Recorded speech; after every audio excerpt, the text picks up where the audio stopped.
Avez-vous déjà regardé en arrière et senti que votre vie avait été écrite par quelqu'un d'autre? Une histoire où chaque chapitre semblait confirmer une seule vérité. Vous étiez né pour perdre. Les projets qui s'effondraient avant même de commencer, les opportunités qui filaient entre vos doigts comme du sable, les paroles de découragement qui résonnaient dans votre esprit comme une sentence. Vous avez tenté de changer le scénario. Vous avez forcé, lutté, vous êtes épuisé à vous efforcer. Mais c'était comme ramer à contre-courant d'un fleuve impétueux. La sensation était d'être assis à la mauvaise table, dans une partie où les cartes étaient toujours pipées contre vous. Chaque défaite, chaque échec, chaque dette, chaque relation qui se déliait, chaque rêve reporté, tout cela fut méticuleusement consigné dans un grand registre. Et il y avait un accusateur, une voix implacable, interne ou externe, qui pointait ces registres et disait « Regarde, la preuve est là, tu es cela ». Ce fut la réalité que vous avez acceptée.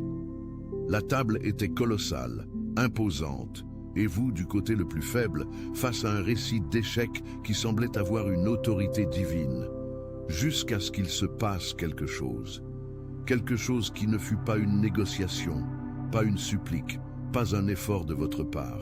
Ce fut une intervention d'une autorité supérieure, et d'un seul geste, la table fut renversée. Tout ce qui s'était accumulé contre vous, les accusations, les preuves, les dettes émotionnelles et matérielles, s'éparpilla sur le sol dans un désordre complet. La partie était terminée. Les règles que vous connaissiez furent annulées, et un nouveau décret résonna dans les dimensions de votre existence. Tout ce qui œuvrait pour votre chute se met maintenant à opérer pour votre élévation. Ce n'est pas de la pensée positive, ce n'est pas du développement personnel à bon marché, c'est un renversement concret de réalité.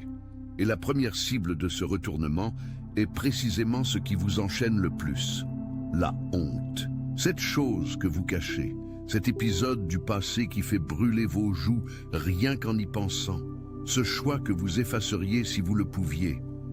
La honte est plus qu'un sentiment, c'est une prison. Elle vous fait baisser la voix, refuser des... Attention, vous devez vous préparer maintenant. J'ai préparé un contenu exclusif pour ceux qui sentent qu'ils ont été mis à part pour quelque chose de plus grand, mais vivent entourés de bruit, de distractions et de surcharge mentale. C'est un parcours de 30 jours qui va transformer votre vie. Un chemin guidé pour blinder votre esprit et vous préparer à ce qui vient avec des pratiques quotidiennes de focus, de limites et de discipline. Également disponible en version audio immersive.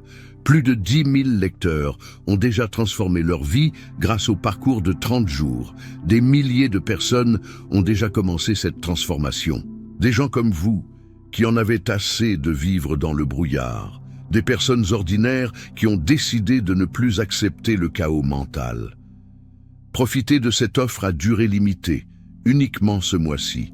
Accédez à votre lien juste en dessous, dans le commentaire épinglé. Invitation. Sabotez des opportunités parce que vous croyez ne pas en être digne.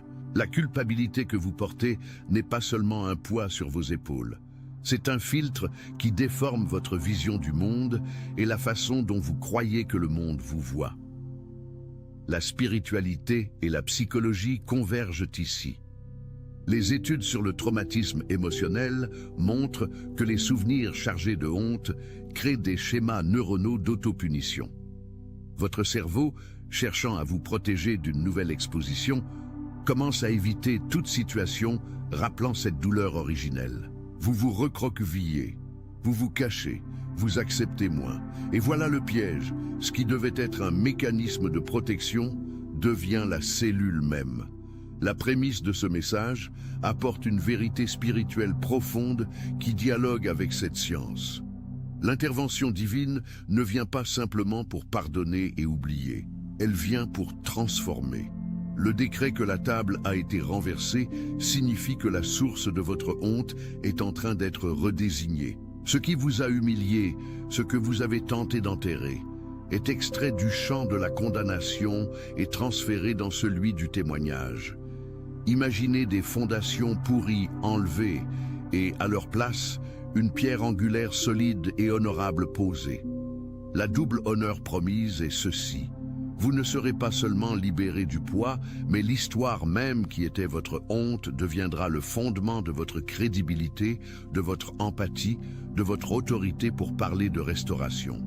Pensez à quelqu'un qui a surmonté une addiction. L'expérience de l'addiction en elle-même est destructrice et chargée de honte.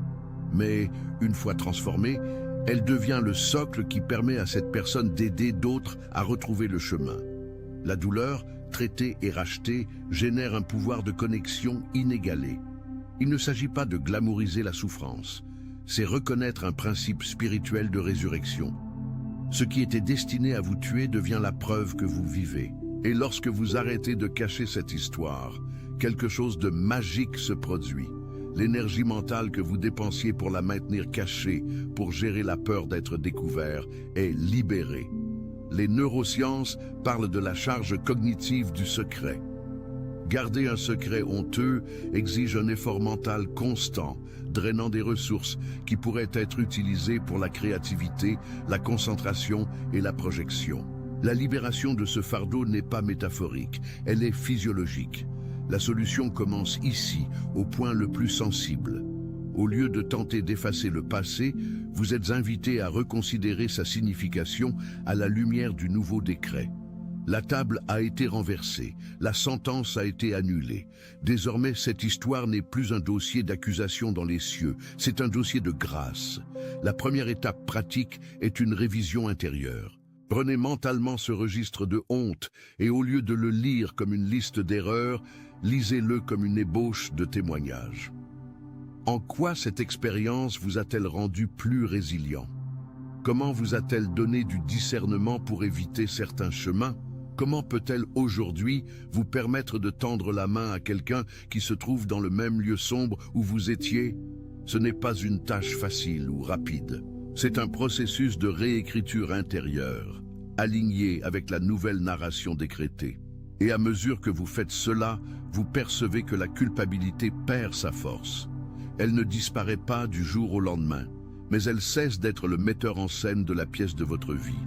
Elle devient un personnage secondaire dans une histoire bien plus grande. Et puis, le renversement atteint le deuxième grand pilier de l'oppression, la pénurie. La sensation d'étau qui ne passe pas, le salaire qui disparaît avant la fin du mois, la dette qui semble se reproduire, l'anxiété d'ouvrir le relevé bancaire. Vous travaillez, vous vous efforcez, faites des heures supplémentaires, tentez des petits jobs, mais la sensation est de casser la glace. La logique du monde est claire. Vous avez une valeur de marché, déterminée par votre formation, votre expérience, votre réseau. La provision est limitée par les cycles économiques, l'inflation, la concurrence. C'est une équation à somme nulle. Pour que quelqu'un gagne, un autre doit perdre. Et vous vous sentez constamment du côté perdant de l'équation. La spiritualité traditionnelle tombe souvent dans le piège de spiritualiser cette logique, comme si Dieu était un gestionnaire de banque céleste qui ne libère des ressources que si vous avez assez de foi ou donnez la dîme correcte. Cela replace le poids de la provision sur vos épaules, seulement avec un vocabulaire différent.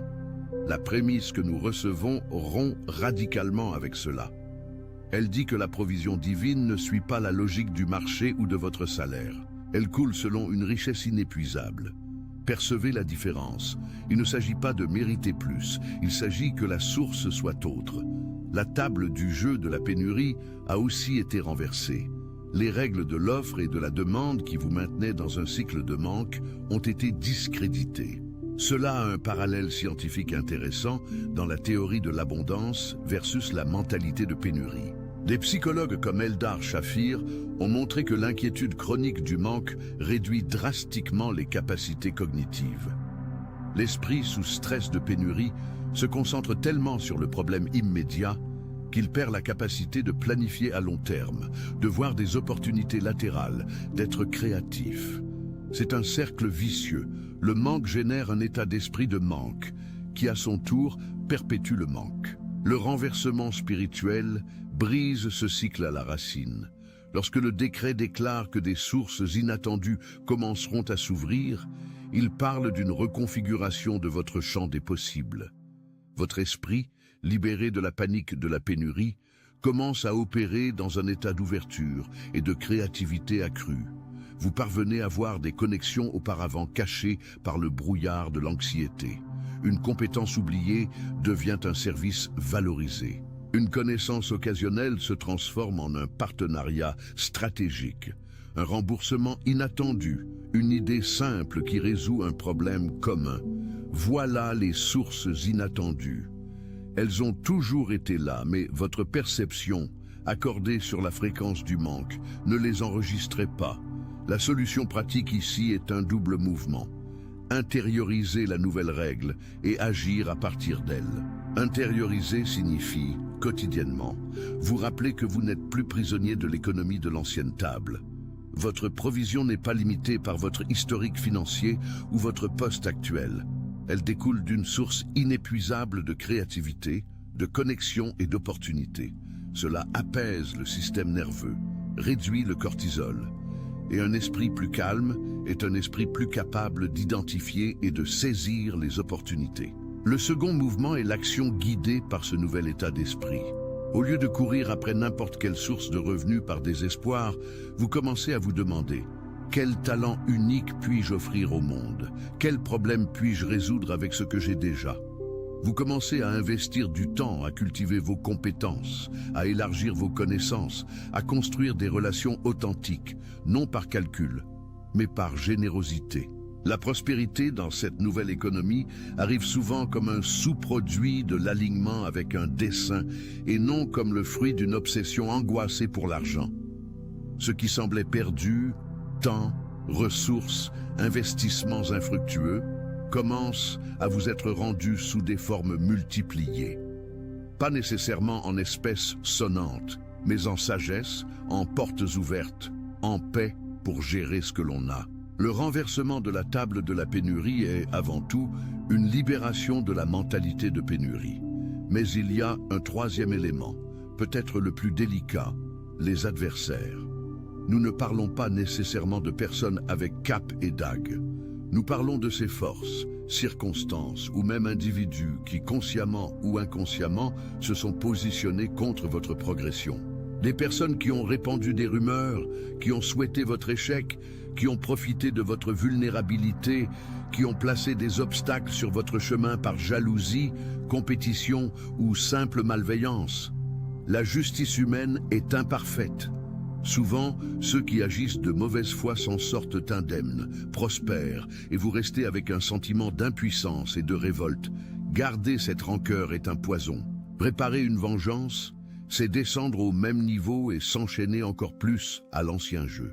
La promesse de la prémisse est puissante et spécifique. Chaque piège qu'ils ont préparé pour vous se retournera contre eux. Leur stratégie sera exposée. Et le mal intenté se convertira en un témoignage public de votre délivrance. Cela parle d'un principe spirituel de cause à effet, un retour moral de l'énergie mise dans le monde. La psychologie sociale étudie le phénomène de l'autodestruction des stratégies manipulatoires. Les mensonges, pour se maintenir, exigent un réseau de plus en plus complexe de nouveaux mensonges, jusqu'à ce que la structure s'effondre sous son propre poids. La personne malhonnête, tôt ou tard, s'empêtre dans ses propres toiles. Ce que la spiritualité ajoute, c'est la dimension du timing et du dessein plus grand. L'exposition et le retournement n'arrivent pas pour nourrir votre ego ou votre soif de voir l'autre souffrir. Ils arrivent comme un témoignage public, pour qu'il soit clair qu'il y a eu une intervention en votre faveur. Pour que votre histoire de restauration soit complète, montrant que même les oppositions ont été incorporées et transformées en preuve du nouveau chemin. La solution ici est profondément contre-intuitive. Elle exige que vous lâchiez le contrôle de la justice. Vous cessez d'épier la vie de l'autre en attendant le jour de sa chute. Au lieu de cela, vous concentrez votre énergie à bien vivre votre nouvelle réalité selon les nouvelles règles. Vous pratiquez le pardon, non comme un sentiment tiède, mais comme une décision de ne pas laisser la rancœur déterminer vos actions ou occuper de l'espace dans votre esprit. Le pardon est en vérité un acte de préservation cognitive. Lorsque vous libérez le besoin de rétribution, vous désamorcez les pièges émotionnels encore actifs en vous. Et alors, quelque chose de curieux commence à se produire. Au fur et à mesure que vous avancez, concentré sur votre transformation, les incohérences de ceux qui s'opposaient à vous commencent à apparaître naturellement. La vérité possède une force intrinsèque. La paix que vous conquérez forme un contraste saisissant avec leur agitation, et les gens autour commencent à voir la différence. La mise en lumière est souvent simplement ce contraste devenant évident pour tous. La mauvaise intention se transforme en témoignage lorsque les gens vous regardent, vous qui étiez la cible, et voient non pas une personne aigrie et détruite, mais quelqu'un en paix, prospère. Ils se demandent comment a-t-il surmonté cela, comment va-t-elle si bien après tout ce qu'on lui a fait? Et voilà votre témoignage. La justice divine opère souvent à travers la loi naturelle des conséquences et de la grâce restauratrice qui vous place sur un terrain si élevé que les attaques du passé ne peuvent tout simplement plus vous atteindre. Vous n'avez besoin de faire tomber personne. Le simple fait de vous relever, guéri et prospère, à la nouvelle table, est déjà la sentence la plus éloquente sur l'ancien jeu. Ce parcours a 3 dimensions, la honte transformée en honneur, la pénurie renversée en provision créative, l'opposition convertie en témoignage, n'est pas linéaire. Il y aura des jours où la voix de l'accusateur tentera de chuchoter, des jours où le relevé bancaire semblera contredire la promesse, des jours où le souvenir d'une trahison fera mal. La différence maintenant, c'est que vous savez que ce sont des reliques de l'ancien jeu, des échos d'une réalité officiellement close. Votre tâche est de vous aligner, cognitivement et spirituellement, avec la nouvelle réalité. Comment fait-on cela? Par le renouvellement de l'esprit. Cela signifie choisir, délibérément, de nourrir des pensées en accord avec le nouveau décret. Quand la honte surgira, au lieu de vous y plonger, vous la reconnaîtrez et déclarerez « Cela a été transformé en témoignage ». Quand la peur du manque se fera pressante, vous respirerez et affirmerez « Ma provision vient d'une source inépuisable ». Quand la rancœur apparaîtra, vous la lâcherez et direz « Ma paix est mon témoignage ». Ce n'est pas de la pensée magique. C'est une reprogrammation neuronale basée sur une croyance spirituelle profonde. La science de la neuroplasticité nous dit que les chemins neuronaux se renforcent avec l'usage. Chaque fois que vous choisissez la nouvelle pensée plutôt que l'ancienne, vous forgez littéralement un nouveau chemin dans votre cerveau, rendant la nouvelle mentalité plus automatique et accessible. L'invitation finale est de prendre votre place à la nouvelle table. La table a été renversée.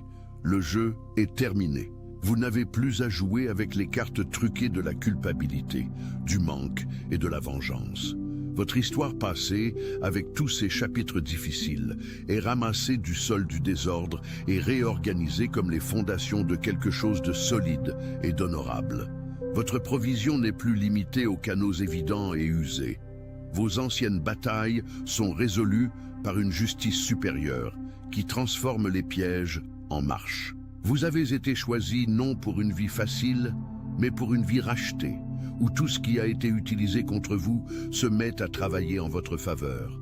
C'est le renversement ultime, l'heure de vivre à partir de cette vérité. Attention, vous devez vous préparer maintenant. J'ai préparé un contenu exclusif pour ceux qui sentent qu'ils ont été mis à part pour quelque chose de plus grand, mais vivent entourés de bruit, de distractions et de surcharge mentale. C'est un parcours de 30 jours qui va transformer votre vie. Un chemin guidé pour blinder votre esprit et vous préparer à ce qui vient avec des pratiques quotidiennes de focus, de limites et de discipline. Également disponible en version audio immersive. Plus de 10 000 lecteurs ont déjà transformé leur vie grâce au parcours de 30 jours. Des milliers de personnes ont déjà commencé cette transformation.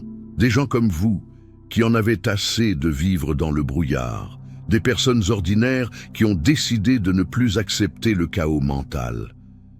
Profitez de cette offre à durée limitée, uniquement ce mois-ci.